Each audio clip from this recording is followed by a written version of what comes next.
धर्म स्नेही भवत्माओं, हमारे जीवन का समय कैसे सार्थक हो, समय कैसे सार्थक हो, ये चर्चा आपको समझ में आना चाहिए। पहले ये शब्द को समझ लें कि समय शब्द क्या है। आप विचार करना।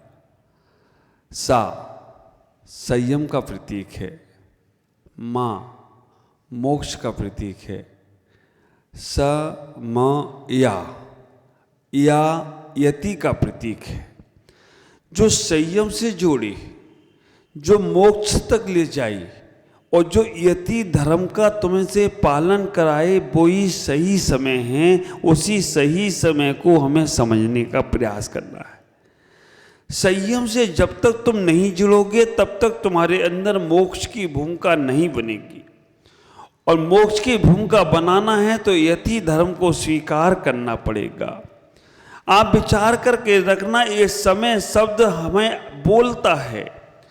समयसार ग्रंथ में आचार्य कुंदकुंद स्वामी महाराज समय का मतलब बताते हैं आत्मा, और आत्मा जितना संयमित है उतना और कोई संयमित नहीं हो सकता। लेकिन जब आत्मा के अंदर ये मन जो तुम्हारा जुड़ता है तो वो तुम्हारे मन के माध्यम से खुरापातें पैदा कर देता है। हमें इस समय शब्द को समझने के लिए आप विचार करके रखना, घड़ी का समय तो तुम समझ लेते हो, है ना, घड़ी का समय तो तुम समझ लेते हो, लेकिन वो आत्मा रूपी समय को तुम समझ नहीं पा रहे हो। समय का मतलब है आत्मा, और आत्मा का मतलब है उस आत्मा को परम तत्व से जोड़ने का प्रयास करो। अनादिकाल से अनंत काल तक जो वस्तु हमारी है उस वस्तु पर हमारा ख्याल नहीं है। बाहर की वस्तुओं पर हम इतने आकर्षित हो चुके हैं कि हमारे घर का माल दिखता नहीं है, पर दूसरा माल दिखता रहता है। घर की उपलब्धियां तो पता नहीं है, बाहर की उपलब्धियों पे वाह वाह करते जाते हो। घर का तो तुम्हारा वैभव तुम्हें समझ में नहीं आ रहा है, दूसरे के वैभव को देखकर मन ललचायित होते जा रहे हो, मन लालायित करते जा रहे हो। तुम्हारे पास इतना वैभव है, तुम्हारे पास इतना सब कुछ है, बस समझने की प्रयास करो। किसी शायर ने कहा है, मत फिसलो। किसी शायर ने कहा है, पराई अमानत को देखकर परेशान मत होइए, पराई अमानत को देखकर परेशान मत होइए, परमात्मा तुम्हें भी देगा, हैरान मत होइए, परमात्मा तुम्हें भी देगा, हैरान मत देइए। आप विचार करके रखना, परमात्मा देगा तब जब तुम्हें समझ में आएगा तब। अगर समझ में ही नहीं आता है तो कैसे उस परम तत्व को हम पाने का प्रयास करेंगे। आज नया वर्ष शुरू कर रहे हैं आप, नए ग्रंथ की शुरुआत कर रहा हूं मैं बाह्य के वैभव की चर्चा कम कर आत्म तत्व की चर्चा ज़्यादा करना चाहता हूं, क्योंकि बाह्य वैभव हमने बार बार प्राप्त किया है, अनादिकाल से प्राप्त किया है। अंदर का वैभव की जानकारी भी नहीं ली हमने। जो तुम्हारी है तुम्हारे पास ही थी, तुम्हारी ही रहेगी, तुम्हारे साथ ही आई है, तुम्हारे साथ ही जाएगी, वो तुम्हारी चीज एक ही है, आत्मा।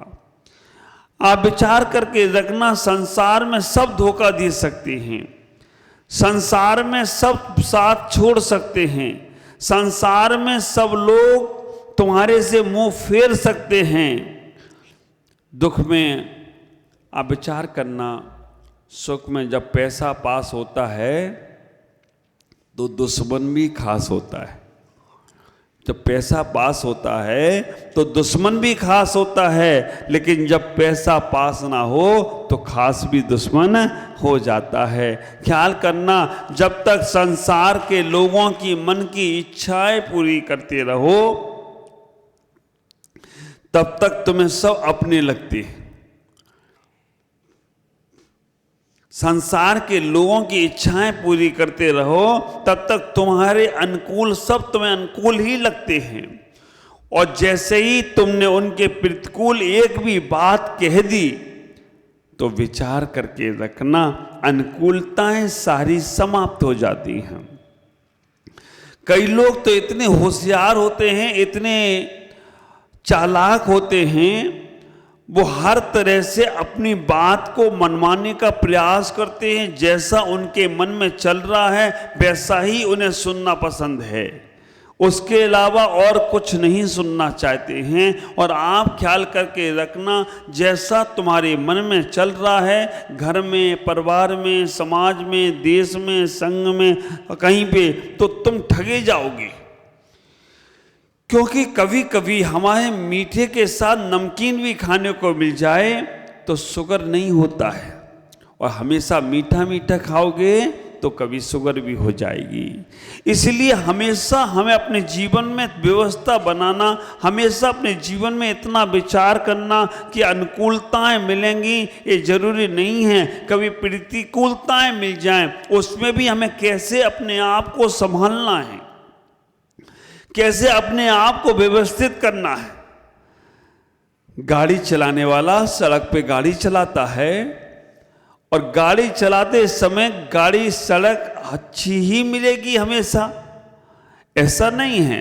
कभी दचके वाली, कभी खड्डे वाली सड़क भी मिल जाए, उस पे भी वो गाड़ी चलाता है, लेकिन करता क्या है, ब्रेक अपने हाथ में रखता है। आप विचार करके रखना, अगर ब्रेक उसके हाथ में है तो भले ही ब्रिज मिले या ब्रेकर मिले, हर से पार हो जाता है।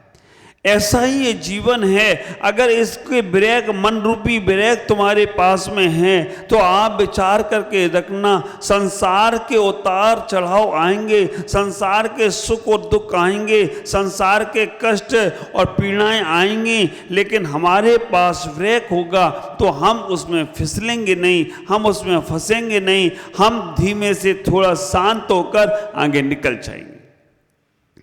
ऐसा ही है ये जीवन। तो आप इस जीवन में कैसे अपने आप को संजो। बाह्य वैभव जो तुम्हारा था नहीं और रहेगा भी नहीं और तुम्हारे साथ आया भी नहीं, उस पर तुम इतने इठलाते हो। आप विचार करके रखना, ना जो तुम्हारे साथ आया और ना साथ में जाएगा, उस पर क्यों इतना इठलाने का प्रयास करते हो। हाँ, आप ख्याल करके रखना, जहाँ जहाँ कपड़ा है वहाँ वहाँ बोलो ना लफड़ा है। जहाँ जहाँ कपड़ा है वहाँ वहाँ लफड़ा है। जहाँ जहाँ आप विचार करके रखना। और कहा किसी ने, महाराज आपने कपड़ा क्यों छोड़ दिया? मैंने कपड़ा नहीं, लफड़ा भी छोड़ दिया। हो गए नंगे, जहाँ कदम रखते हैं वहाँ हर हर गंगे। आप विचार करके रखना, हो गए नंगे, जहां कदम रख दें वहां हर हर गंगे। इनके सामने सब कुछ हो जाता है। ख्याल करो, अपने जीवन में उस व्यवस्थाओं को समझना है। तुम्हारे साथ तुम्हारी आत्मा शाश्वत है। बाह्य का वैभव तुम्हारा साथ नहीं देगा, जितना तुम्हारी आत्मा तुम्हारी साथ देगी। उस आत्मा के लिए, उस आत्म तत्व को पाने के लिए आचार्य कुंद कुंद महाराज समय सार ग्रंथ के माध्यम से प्योर बात आपको कहना चाहते हैं। आपको उन वस्तुओं से बचाना चाहते हैं जिन वस्तुओं को तुमने अपना मान रखा है, वो वस्तु तुम्हारी है नहीं। आचार्य कुंद कुंद स्वामी समय सार ग्रंथ के माध्यम से हमको बहुत कुछ कहना चाहते हैं। एक बार उसका मंगलाचरण आप लोग जरूर करें। हाथ जोड़िएगा, मेरे बोलने के बाद बोलने का प्रयास करेंगे। वंदित्व सभ्य सिद्धे धूमचल मनोवयम गई पत्ते बोक्षामी समय पाहोन मिणमो सुध केवली भड़िदम। आचार्य कुंद कुंद महाराज जो अपने जीवन के एक ऐसे आचार्य हुए जिन्होंने इस सृष्टि को अध्यात्म सिखाने का प्रयास किया। हमारे तीर्थंकर के मोक्ष जाने के बाद कई अंग पाठी आचार्य हुए। अंग पाठी आचार्यों के जाने के बाद कई श्रुत केवली महाराज हुए। श्रुत केवली में अंतिम श्रुत केवली भद्रभाव स्वामी थे। उनके बाद सबसे पहले ग्रंथ लिखने का कार्य आचार्य पुष्पदंत भूतबली महाराज ने किया। उन्होंने आचार्य पुष्पदंत भूतबली महाराज ने 60 खंड आगम जैसा ग्रंथ लिखा। 60 खंड आगम ग्रंथ उन्होंने लिखकर जिस वक्त उसे पूर्ण किया, उसी वक्त देवताओं ने उन मुनिराजों की और उन ग्रंथों की पूजा की। उस दिन को हम पर्व के रूप में मनाते हैं। कौन से पर्व के रूप में? श्रुत पंचमी पर्व के रूप में मनाते हैं। श्रुत पंचमी पर्व केवल और केवल माँ का जन्म दिवस का पर्व है। आप विचार करके रखना, माँ का जन्म दिवस वर्ष में एक बार ही आता है। आपका जन्म दिवस भी एक ही बार आता है, लेकिन आपको अपना तो मालूम है, लेकिन आपको अपनी माँ का जन्म दिवस नहीं मालूम है। कितने लोग होंगे जिनको अपनी माँ की जन्म दिवस की तारीख याद होगी? चलो, वो माँ का जन्म दिवस नहीं मालूम हो, लेकिन जिनवाणी माँ का जन्म दिवस श्रुत पंचमी को आता है, ये हमें जरूर। और श्रुत पंचमी कौन से महीने में आती है? सावन नहीं, हाँ, जेठ के महीने में, मई और जून के महीने में आती है। आप विचार करके रखना, आपके यहाँ भी ये पर्व आएगा तो आप जरूर उस दिन जिनवाणी का शोभा यात्रा के रूप में एक बड़ा बहुमान करना, क्योंकि माँ का जन्म दिवस एक ही बार आता है। आचार्य भद्रभाव स्वामी के बाद बहुत सारे आचार्य हुए। आचार्य पुष्पदंत और भूतबली महाराज भी हुए, जिन्होंने 60 खंड आगम ग्रंथ को लिखा। सबसे पहले नमोकार मंत्र पंचम काल में अगर लिपिबद्ध किया है किसी ने, मुखारविंद से तो सब लोग सुनते थे नमोकार मंत्र, लेकिन अगर लिपिबद्ध लिखा है किसी ने तो वो आचार्य पुष्पदंत भूतबली महाराज ने 60 खंड आगम ग्रंथ के मंगलाचरण में नमोकार मंत्र लिखा। इसीलिए हम लोग बोलते हैं नमोकार मंत्र अनादि आनिधन है, लेकिन पंचम काल में वर्तमान काल की अपेक्षा आज से लगभग 2000 वर्ष पहले पुष्पदंत और भूतबली महाराज ने इस नमोकार मंत्र को 60 खंड आगम नाम के धवला नाम के ग्रंथ में लिखा। उनके कई वर्षों बाद आचार्य कुंद महाराज हुए। आचार्य कुंद स्वामी जब हुए, जिनसेन आचार्य आदि आचार्य हुए, बहुत सारे माघनंदी आचार्य हुए। आप विचार करके रखना, लेकिन कुंद आचार्य ने एक अलग ही ख्याति प्राप्त करी। उनके 5 नाम सुनने को मिलते हैं कि उनके 5 नाम थे: गिरदपीछकाचार्य, एलाचार्य, वक्रगिब्राचार्य, कुंद आचार्य और पद्मनंदी आचार्य। आप विचार करके रखना, हर नाम से एक कहानी जोड़ी गई, हर नाम से कहानी। गिरदपीछका आचार्य ने क्यों कह दिया गया? क्योंकि आचार्यों ने कहा है, इसलिए। अब इसमें हम अगर आगम प्रमाण ने तर्क अनुमान आदि लगाएंगे तो कहीं ना कहीं विरोधाभास आएगा। लेकिन श्रद्धा का विषय ये बनाओ कि उन्हें कुंद आचार्य को क्यों कुंद कहा गया। वैसे इनका नाम मूल में पद्मनंदी आचार्य था। कुंद ने क्यों कह दिया गया कि एक कुंद ग्राम के महाराज थे। इनका जन्म कुंडपुर में हुआ था, तो कुंडपुर के महाराज थे, तो इनको क्या कह दिया गया? कुंद आचार्य। अब जैसे आप बगई गांव वाले हो तो आपको क्या कहा जाए? बगई गांव के। आप विचार करना, बगई गांव से।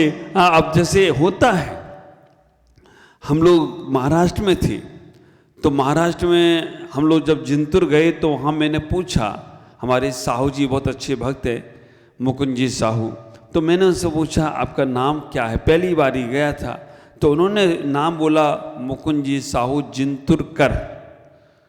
जो भी और दूसरा आया, पप्पू भाई आए वहाँ के, मैंने उनसे पूछा पप्पू भाई आपका नाम क्या है? बोले पप्पू साहू जिंतुरकर। जितने आए सब जिंतुरकर, सब जिंतुरकर, सब जिंतुरकर। मैंने कहा ये सब एक ही जाति के लोग रहते हैं यहाँ पर। अजैन लोग आए, उनसे मैंने पूछा, वो भी जिंतुरकर। अरे मैंने कहा ये कुछ गड़बड़ लग रहा है। फिर बाद में जब रहस्य का उद्घाटन हुआ तो मालूम पड़ा कि यहाँ जो लोग भी अपना नाम बोलते हैं उस नाम के आगे वो जिंतुर कर शब्द लगाते हैं। अब सुरेंद्र भाई कहीं जाना तो बोलना सुरेंद्र जी बगई गाँव, मिंटू भाई कहीं जाना तो बोलना मिंटू भाई बगई गाँव, है ना। महावीर भाई आप भी मन, जितने लोग यहाँ बैठ, तो आप चक्रवर्ती महाराज आप क्या बोलोगे? आप ख्याल करना, चक्रवर्ती महाराज का ओरिजिनल नाम मुझे नहीं मालूम है, दिलीप जी बगई गांव। इससे आपकी गांव की महत्ता बढ़ेगी। कुंद आचार्य के गांव की महत्ता इतनी बढ़ गई कि उनका नाम ही ये कुंद आचार्य रख गया। ऐसा हम लोगों का जहाँ जन्म हुआ शरीर का, वहाँ पे भी बोलते हैं। जैसे कोई भिंड में जन्म लिया तो भिंड वाले, है ना, कोई इटावा जन्म लिया तो इटावा वाले, कोई दिल्ली जन्म लिया तो दिल्ली वाले, ऐसे। तो इनका नाम ये कुंद इसलिए पड़ गया। दूसरा नाम इनका गिद्ध पिचकाचार पड़ा। गिद्ध पिचकाचार कैसे पड़ गया कि आचार्य कुंद स्वामी, हम जब तमिलनाडु में थे वहाँ मैंने देखा एक तमिलनाडु में एक तीर्थ है पुनर्मले, वहाँ पर उनकी बहुत सुंदर से, वहाँ से वो कुंद स्वामी सीमंदर स्वामी के पास गए, विदेश क्षेत्र गए और रास्ते में जा रहे थे तो वहाँ उनकी पीछे गिर गई। तो वहाँ पीछी को, अब वहाँ नीचे से पीछी कौन लाए? तो वहाँ पर ऊपर आसमान में गिद्ध लोग उड़ रही थी, तो गिद्धों के पंख भी उड़े, तो उन्होंने वो पंख को इकट्ठा कर उनकी पीछी बनाकर उन्हें सौंप दी। इसीलिए उनका नाम गिद्ध पिचकाचार भी पड़ा, ऐसा आचार्यों ने कहा है। तीसरे नंबर पर उनका नाम पड़ा एलाचार। एलाचार नाम क्यों पड़ा कि जब वो सीमंदर स्वामी के समोसन में गए तो वहां पर आज भी 500 धनुष की काय वाले लोग हैं। आप विचार करके रखना, इतने विराट चौथा काल है, और चौथे काल में आदिनाथ आदि का जन्म जो तीसरे काल में हो गया दोष के कारण से, लेकिन चौथे काल में भी 500 धनुष, 2000 शरीर होता है। विदेश क्षेत्र में हमेशा चौथा काल रहता है। तो कहते हैं कि वहां पर जब वो गए तो वो इलायची की तरह दिखे, इसीलिए उनका नाम एलाचार पड़ गया। पदम नंदी उनका मूल का नाम था। गिद्ध पिचकाचार नाम कैसे पड़ गया? कह रहे हैं बक्र गिब्रा नाम कैसे पड़ गया कि स्वाध्याय में इतने संलग्न हो गए कि वो ऐसे पढ़ते रहे तो उनकी गर्दन ऐसी हो गई, बक्र गिब्रा, गर्दन टेढ़ी हो गई, गर्दन बक्र रूप में हो गई, इसलिए उनका नाम पड़ गया बक्र गिब्राचार। अभी श्रद्धा का विषय है, क्योंकि अगर सिद्धांत देखने जाएं तो किसी का एक पैर कम हो जाए, थोड़ा सा लंगड़ के चले, तो हम उसे लंगड़ाचार नहीं कह सकते, है ना। किसी का हाथ में कुछ तकलीफ आ जाए तो हम उसे लूलाचार नहीं कह सकते। ये तो भाई बीमारी थी, इसको नाम क्यों दिया जाए? लेकिन श्रद्धा का विषय है तो उन्हें हमने बक्र गिब्राचार कह दिया, है ना। तो इस श्रद्धा के विषय को स्वीकार करना, नहीं तो तुम कभी कोई एक्सीडेंट हो जाए या कभी कुछ हो जाए, पैर थोड़ा सा उनका आचार का छोटा मोटा हो जाए, बाद में तुमको ये लंगड़ाचार आ रहे हैं, तो कभी ऐसा बोल मत देना, नहीं तो गड़बड़ा जाएगा मामला आपका, है ना। ये तो श्रद्धा का, क्योंकि कुंद के नाम से जुना है तो वो नाम की महत्ता हो गई। तो उन आचार्य कुंद स्वामी ने इस ग्रंथ के माध्यम से हमें उन तत्वों की चर्चा बताई है जो हमारी है, उन तत्वों के बारे में बताने का प्रयास किया है जो हमारा ही है। आपका तत्व क्या है, आप कैसे उसको पाएंगे? संसार में केवल जीव तत्व को ही पाना है।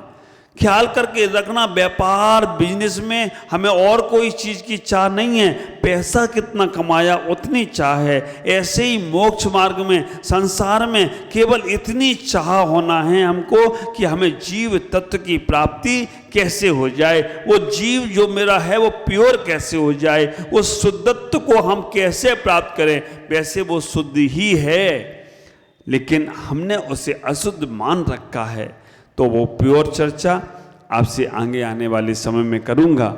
आज इतना ही कहना चाहूँगा कि आप अपने जीवन में कम से कम 5 मिनट भी अपने बारे में जरूर विचार करें कि तुम्हारा क्या है, तुम्हें कैसे प्राप्त होगा। ये चर्चा आज नहीं कल फिर करूँगा, क्योंकि आज का समय इतना ही होता है। शेष चर्चा कल करता हूँ। ओम नमः